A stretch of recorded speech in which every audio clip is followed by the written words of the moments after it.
बिया के घर में नो पूरा अथी कचरा धो देला सब मेहरारू तो चल जाते लेकिन ई आदमी के लगा पार पे जितना टेंशन रहेला नो कोई चीज आ जाला घर दुआर में।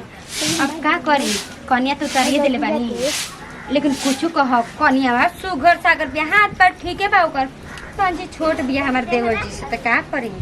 हमनी के कौन से इतना बड़ बानी जा हो खम जाते 1-2 इंच बड़ हो खम जाओ करा से लेकिन हां अजय दीदी जी कोनी हो कि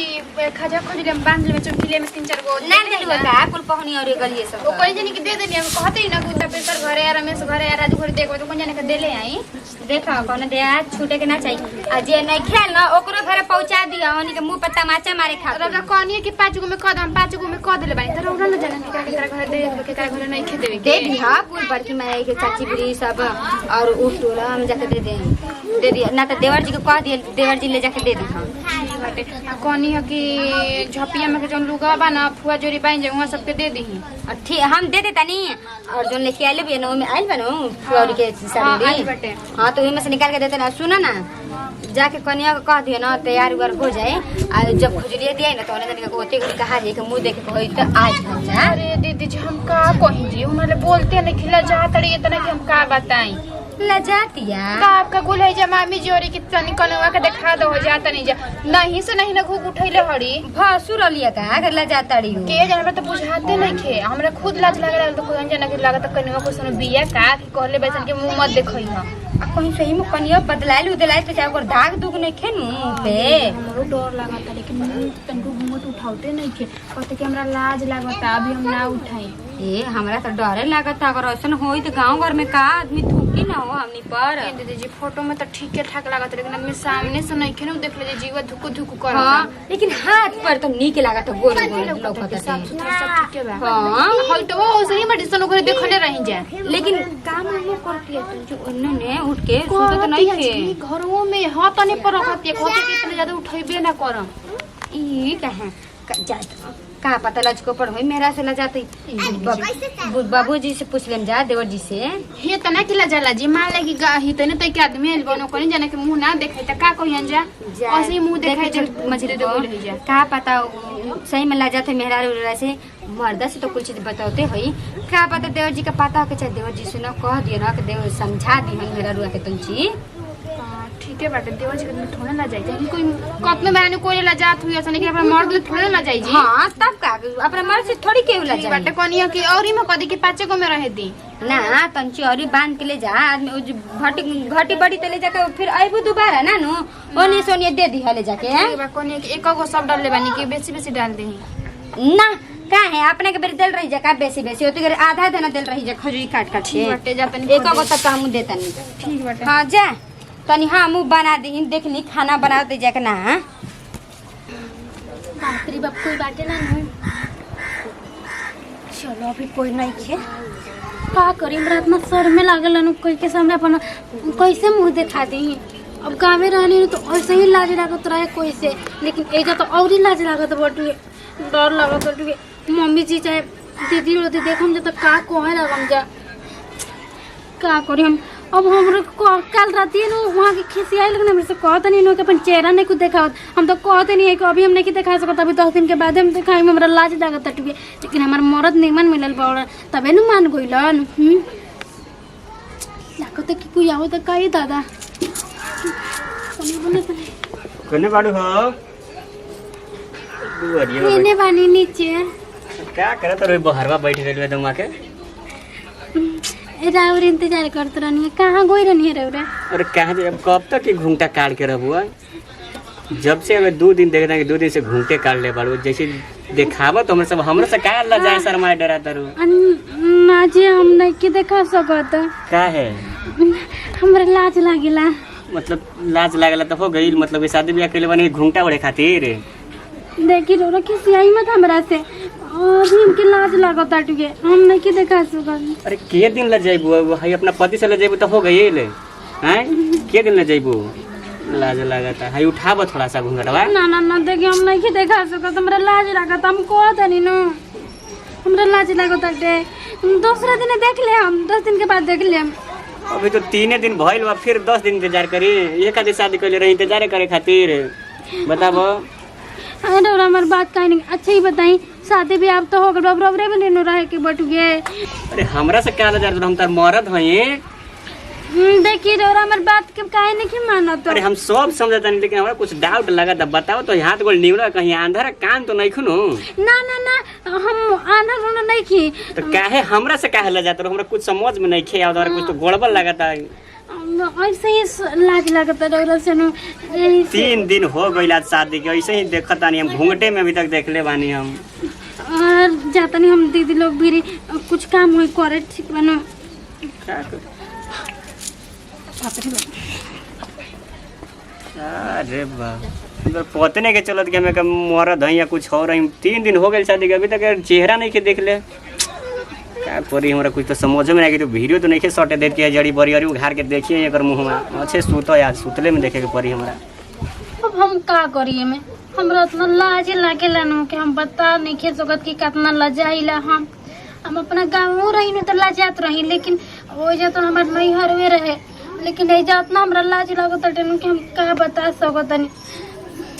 इन लोग हमारे बात के समझते नहीं कि जा मानते नहीं कि बेजे न रहे के बटुए तो आज में तो कल तो आखिर देखे भी नहीं करबो जा तो इतना जल्दी क्या बटुए। अपने बाप ये एगो तो बारिश हो के न दिमागे चढ़ जाला कि ना है भगवान जी देखो ना जा तनी खाना बनाते भी चलती है। हाँ भले तो दीदी आओ नहीं आई हे रामाई काहे कनिया हम बोली दीदी 5 बीता का घूंघट टंगले रहबो कबो हमनी के मुंह देखे के मिली कि ना ना हाँ मिले का है ना लेकिन अभी ना बाद में देख ले हम जाएंगे। देखावा हमनी के कोनो आदमी उदमी ना हो जा जानवर ना हो जा इंसाने हो जा तोरे लेखा ना दीदी का हटनो कि हमारा लाज बहुत लागेला। लाज लाज को पड़ो का हो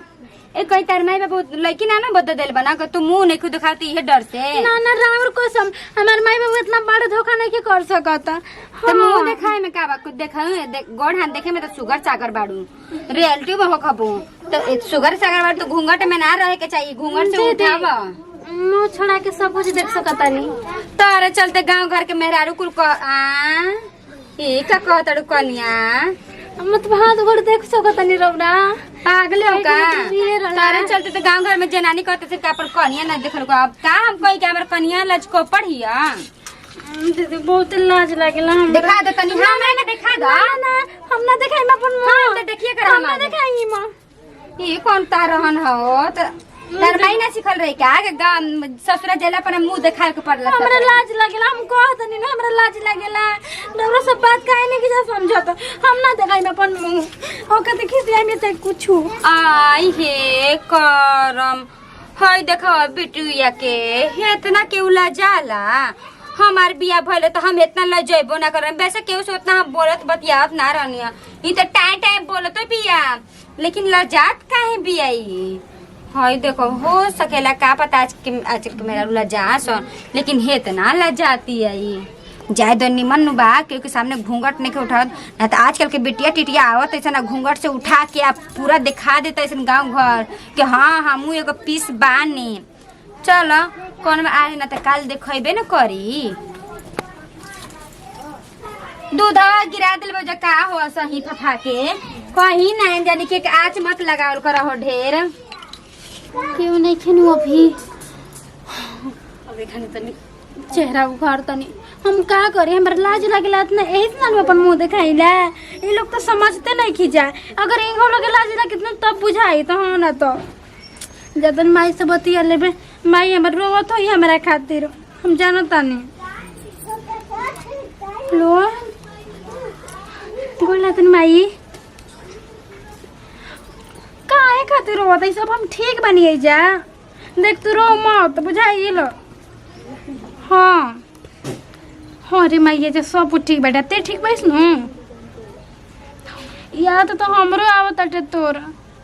सब कुछ ठीक है बा माई बाकी कई चीजें थी बाटे ते तो समझते भाई सुनो कि तोरा बेटी के सबसे बड़ा प्रॉब्लम का हटुए हमरा खूब लाज लागत है जब खूब लाज लागत हटुए अभी तक लेनु अपन मुंह नहीं की देखावले कोई के। हाँ तो बोल ना तो क्या करी हम हमारा लाजे लागेला तो हम का करी बताओ ना तनी कनुआ ठीक मैं रोक ए ले कनिया कनिया बने एक बार हो मुंह देखो ली ई कहो कहां बतियात रहलो माई पास दीदी ए कनिया तार गोतनी बन जा बहिन नियन त बताओ बहिन से कैसन लाज शरम हो कि हमने की आवाज सुनते है 52 गज के घूंघट काट लेलू इनाम दीदी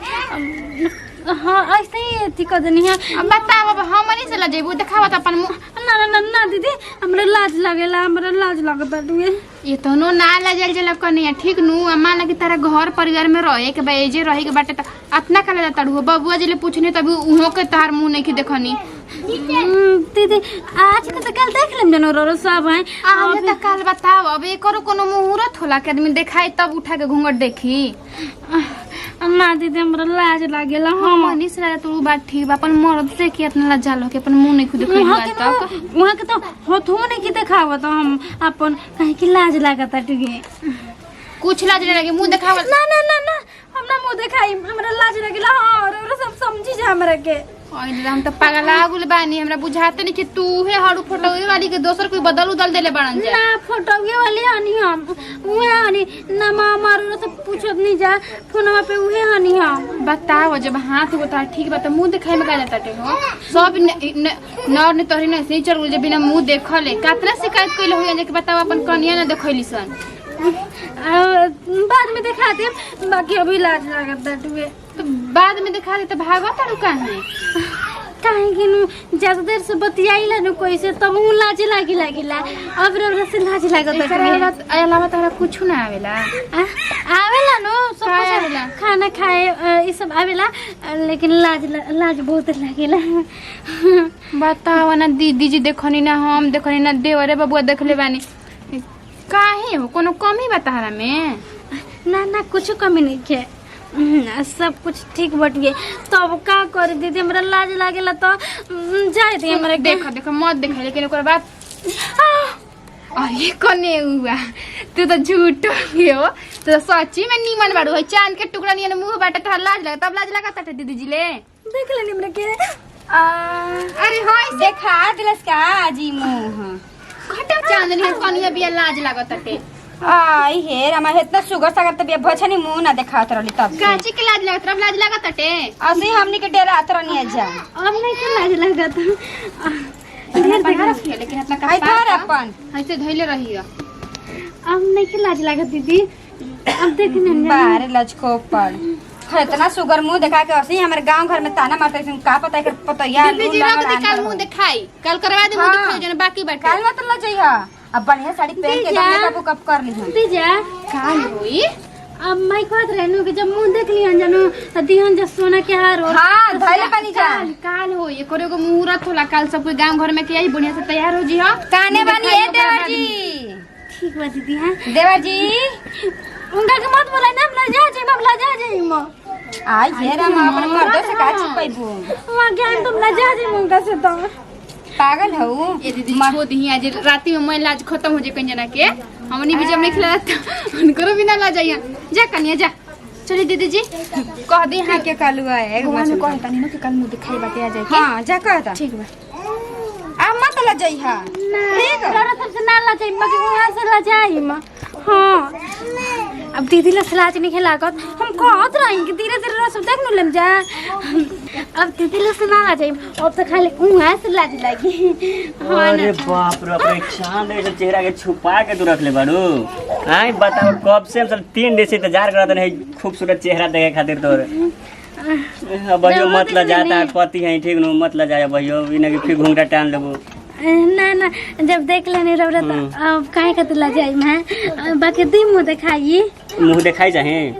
सब मिली शाम में के रात के देखो मुंह दिखाई काहे के चिंता करो तू बना के रख ले ना हमरा शाम के ना चाहिए हमरा अभी चाहिए तो अभी तो चला रूम में टंची में रख ले बानी बंद करके तो इधर अपन ढोकड़ी में लेके थोड़ी घुरा जा रहे हैं काते हम अरे तारा कैसन देहब ना कि खुश अरे अपन नाम के तोरा एगो सोना के चिन्हा से बना के दे दे हम काहे के चिंता कर दे एगो रख ले बानी बना के तो हम खुश हो जाएंगे अब नहीं ला जाएंगे रस के ये ना कि फिर आई रात का घूंघट टान के बैठ जाएगी फिर दिमाग खराब हो जाएगी